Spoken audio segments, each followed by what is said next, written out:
Comment में लिखिएगा जय श्री श्याम, आपका नाम आपकी जगह। रमन लाल एक ऐसा व्यापारी जो कि जिस कार्य में अपना हाथ डाल दे वहां उसे सफलता मिल जाए। ये एक ऐसा व्यापारी जिसके पास ना जाने कितने व्यापार का अनुभव है, और ऐसा भी नहीं कि इनमें से कोई बंद हो गया हो। सभी व्यापार फल फूल रहे हैं। पैसे की इतनी, मतलब ये कह सकता हूं कि अगर 7 पुश्ते भी बैठकर खाएं तो भी खत्म ना हो, इतना पैसा ऑलरेडी कमा चुके हैं। और इन्हें कोई ऐसा नहीं कि बाप दादा ने छोड़ दिया पैसा और इनके पास शुरुआत से पैसा, ना, ये आदमी उन लोगों में से है जो कि ज़मीन से उठकर आज ऐसे स्थान पर पहुंचे हैं जहां पर इन्हें अपने ऊपर फक्र होना चाहिए, इनके परिवार को इन पर फक्र होना चाहिए, गर्व महसूस होना चाहिए।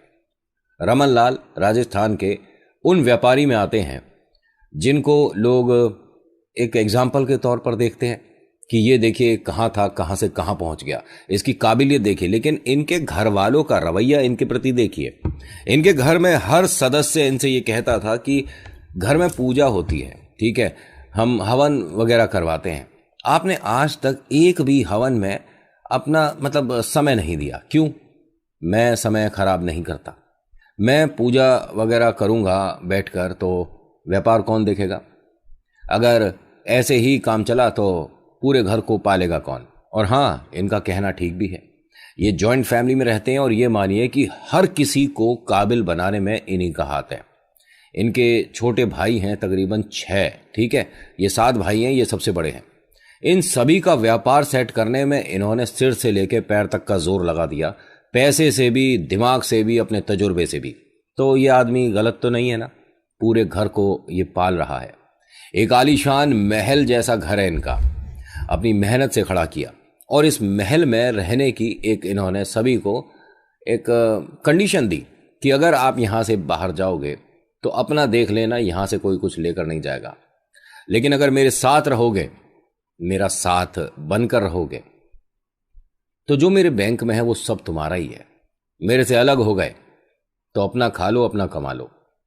लेकिन हर किसी को पता था कि इनसे अलग होकर, चलिए पैसे की तो बात साइड करते हैं, इनका अनुभव अगर नहीं मिलेगा तो हम जिंदगी में कुछ नहीं कर पाएंगे। ये उन जबरदस्त एक्सपीरियंस होल्डर्स में है। मैं इनकी तारीफ जितनी करूं उतनी कम है। इसलिए नहीं कि ये पैसे वाले हैं, ना, पैसे वाला तो हर कोई हो जाता है, ठीक है, आप मेहनत करोगे आज नहीं तो कल सक्सेस तो आपको मिलेगी। लेकिन कुछ ऐसे मतलब किस्मत लेकर पैदा होते हैं कि जिन्हें नहीं पता कि सोने का व्यापार, गोल्ड का व्यापार कैसे होता है। उन्होंने शुरू करा, उसमें मुनाफा हो गया। उन्हें नहीं पता कि भैया ये फर्नीचर का काम कैसे होता है, चलो शुरू करके देखते हैं, उसमें मुनाफा हो गया। मतलब ये अगर माटी भी बेच दे तो भी वो सोने के भाव बिकेगी। ऐसा इन पर हुनर या ऐसा ईश्वर की इनके ऊपर कृपा है। आज तक किसी मंदिर में नहीं गए, मंदिर में जाना उचित ही नहीं लगता। बीच बीच में समस्याएं आती हैं, घर वाले उसको सॉल्व कर लेते हैं। इनकी धर्मपत्नी है, रात दिन इनके लिए ही मतलब ईश्वर से प्रार्थना करती है। तो ये भी कह सकते हैं कि उनके कर्मों की वजह से इनके साथ अभी तक कोई समस्या हो नहीं रही है। मतलब वो बचाए बचाए ले जाती हैं। अब होता क्या है कि ये रात दिन जो मेहनत कर रहा है, पैसा कमा रहा है, इसका ना अब भगवान से थोड़ा सा विश्वास भी हटता जा रहा है। घर में इनके कोई भी ऐसा सदस्य नहीं है जो बाबा श्याम से ना जुड़ा हुआ हो।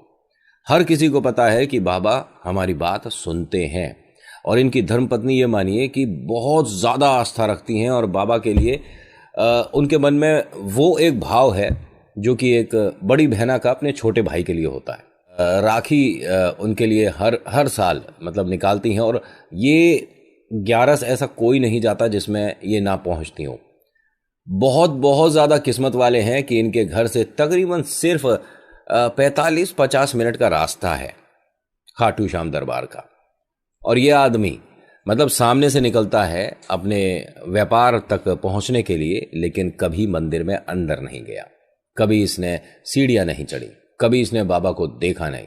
इसके घर के मंदिर में भी बाबा श्याम है, लेकिन इसे पता ही नहीं है। इसे यही नहीं पता कि ये ईश्वर दिखते कैसे हैं। किसी भगवान पर कोई भरोसा नहीं। ऐसे नास्तिक पर इतनी जबरदस्त कृपा कैसे हो सकती है? देखिए, वक्त इतना बलवान होता है कि इंसान को उसकी औकात सही समय रहते बता दिया जाता है। तो भैया तू भी तो पृथ्वी पर है, तो तेरे को भी आज नहीं तो कल पता तो चलेगा कि हाँ, तुम्हारे ऊपर जो एक शक्ति है उसकी लाठी में आवाज नहीं होती। घमंड तो रावण का नहीं बचा, तो तू तो फिर भी एक छोटा सा मामूली सा इंसान है। रावण तो बलवान था, बुद्धिमान था, सर्वश्रेष्ठ पंडित था और महादेव का सबसे बड़ा भक्त था। जब उसका घमंड नहीं बचा तो तुम कौन और हम कौन। होता क्या है कि इसने एक बार कुछ अपशब्द बोल दिए बाबा के लिए। इनकी धर्मपत्नी ने कह दिया कि ठीक है, फिर आज से, अभी से मैं अपने बच्चों के साथ ये घर छोड़ती हूं, या तो आप माफी मांगोगे, ठीक है, पूरे घर के सामने बाबा से हाथ जोड़कर माफी मांगोगे जो आपने शब्द बोले हैं।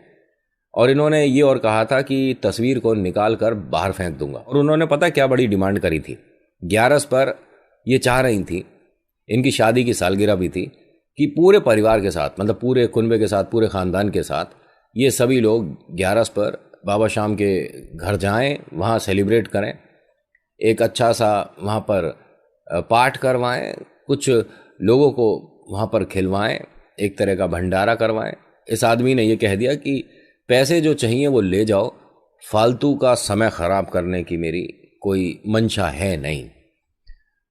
बात बढ़ी तो उसने अपशब्द बोले, और जब बहुत ज़्यादा बढ़ गई तो उसने ये कह दिया कि मैं तस्वीर उठाकर घर से बाहर फेंक दूंगा।